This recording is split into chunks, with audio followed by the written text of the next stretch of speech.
The most powerful solar storm in the last 2 decades recently hit Earth, creating stunning displays of auroras, often known as the Northern and Southern Lights. This event was caused by a group of sunspots about 16 times the size of Earth. They released several X-class solar flares and coronal mass ejections directly toward our planet. These solar emissions led to severe geomagnetic storms ranked at the highest intensity level of G5, marking the most intense storms since the 2003 Halloween storms. As a result, the colorful auroras were visible much farther south than usual, with the northern lights seen as far south as Florida and Mexico, and the southern lights visible in countries like New Zealand, Australia, Chile, and Argentina. The recent solar storms have affected technology in space and on Earth. Elon Musk noted that the Starlink satellite service was experiencing issues due to the storm. He wrote on the social platform X that its satellites were under a lot of pressure but holding up so far. The storms also disrupted power grids, GPS systems, and high-frequency communications in certain areas. These events suggest that the solar maximum, a period of peak solar activity in the Sun's 11-year cycle, might arrive earlier than anticipated as the Sun's magnetic field flips. We can expect more geomagnetic storms in the coming months. While these storms could provide more spectacular displays of auroras, they could further disrupt radio communications and electrical infrastructure. So what really happened on the surface of the Sun that caused the geomagnetic storm? How did it create such a stunning display of light 150 million kilometers away? Finally, and most importantly, what will happen when the sunspot group faces our planet again after 2 weeks? Before moving ahead, make sure to subscribe to our channel for regular space updates. The reason behind the recent solar storm is the sunspot group named AR3664. Sunspots are temporary dark areas on the Sun's surface, looking darker because they are cooler than the surrounding areas. The temperature in the center of a sunspot is between 3000 and 4500 Kelvin, much cooler compared to the surrounding area's temperature of about 5800 Kelvin. The AR3664 cluster rotated into view of Earth a few days ago. At that time, it looked fairly normal, but then it grew quickly to become 16 times as wide as our planet, spanning 200,000 kilometers or 125,000 miles. It became one of the largest sunspots of the current solar cycle. NOAA's Space Weather Prediction Center issued warnings of increased solar flare risk from AR3664 at the beginning of the month, and the dark patch on the Sun lived up to its expectations. AR3664 emitted a total of 75 M-class flares and 10 X-class flares within a week, accounting for 50% of the X-class flares this year. A solar flare is a sudden, localized, and intense burst of radiation on the Sun, resulting in a brilliant flash of light across various wavelengths. They can last from minutes to hours and contain tremendous amounts of energy. The light emitted from these flares reaches our planet in 8 minutes and 20 seconds. Flares are ranked by their strength. B class is the smallest, followed by C, M, and then X, the most significant. The scales differ in strength by a factor of 10. Each class is further divided into a scale from 1 to 9. C-class flares are generally too weak to affect Earth significantly. However, M-class flares can cause short-term radio blackouts at the poles and minor radiation storms, posing potential risks to astronauts. Most people get confused between a solar flare and a coronal mass ejection, CME. A CME is an immense cloud of magnetized particles hurled into space from the Sun. These eruptions occur when the Sun's magnetic fields explosively realign, propelling solar matter into space. CMEs travel at speeds exceeding 1 million mph and can take up to 3 days to reach Earth. Unlike solar flares, CMEs are massive fans of gas swelling into space. When a CME interacts with Earth's magnetic fields, It creates currents that drive particles toward Earth's poles, leading to the formation of auroras. In essence, while both solar flares and CMEs are born from the sun's magnetic field realignments, they emit different things, look different, travel differently, and have distinct effects on near planets like Earth. Solar flares manifest as bright flashes of light, while CMEs appear as enormous clouds of magnetized particles moving through space. The solar activity began to escalate on May 3 with the observation of an X-1.6 solar flare.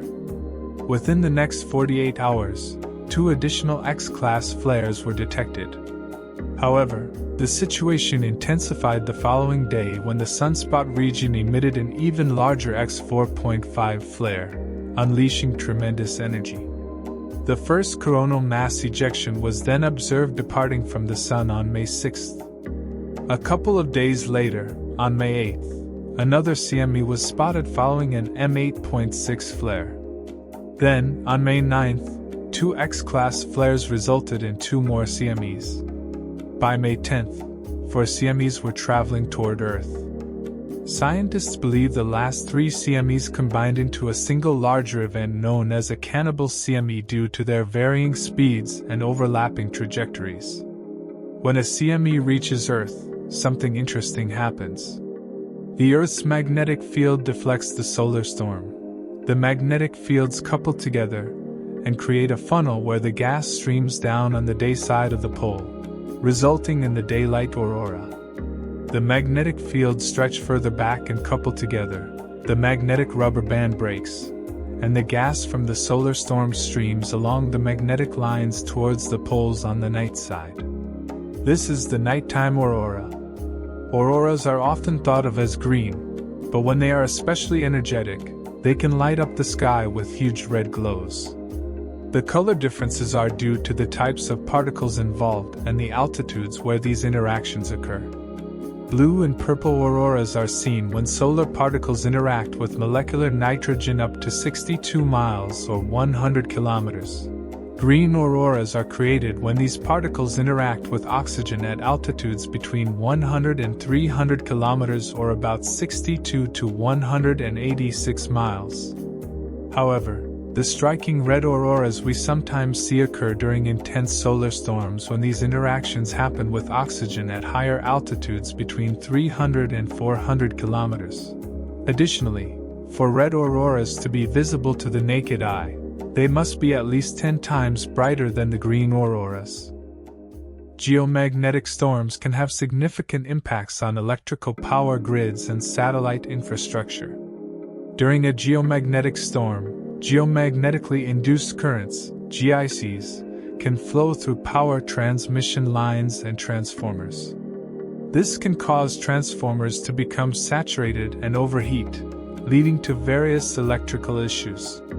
Specifically, transformers may fail, protective equipment can trip, transmission lines might overload, and generators could be damaged. In severe cases, these issues can result in large-scale blackouts. An example of this occurred in 1989 in Quebec, Canada, where a geomagnetic storm left 6 million people without power for 9 hours. Then in October 2003, the Halloween storms caused widespread satellite and communication disruptions, as well as power grid issues in Sweden. In 2022, a flare from the sun resulted in the loss of 40 newly launched Starlink satellites. Currently, the sunspot group known as AR-3664 has moved behind the sun's disk, making it temporarily invisible from Earth. This means that any solar emissions from this group will not affect our planet for the next 2 weeks. However, AR-3664 is expected to reappear and face Earth again in 2 weeks. Based on past behaviors observed in sunspots, there's a possibility that this group could remain active once it becomes visible again. Just before it rotated out of view on May 11, AR-3664 produced significant solar activity, including an X-1.8 and a much larger X-5.8 flare, the latter of which was associated with the CME. This activity suggests that AR 3664 could still produce more solar flares in the future and indicates that its cycle of activity isn't over yet. AR 3664 is no ordinary sunspot. It's so big that it can be seen from Earth without magnification. However, do not attempt to look at the sun without a solar filter or eclipse glasses.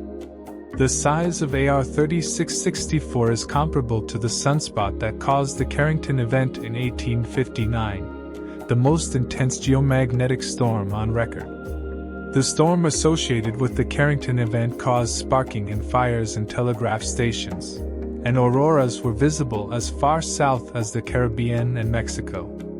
In 1859, the most advanced electrical technology was the telegraph system. Today, however, our society heavily relies on satellites and various technologies that need stable magnetic environments to function correctly. This dependence makes us more vulnerable to the effects of significant solar activity, such as that exhibited by sunspots similar to AR 3664. The increased reliance on electricity and emerging technology in today's society means that any disruption could lead to trillions of dollars in monetary losses and pose risks to lives dependent on these systems. The potential impact of a Carrington-class event today has been estimated to result in damages ranging from 60 cents to $2.60 trillion in the US alone.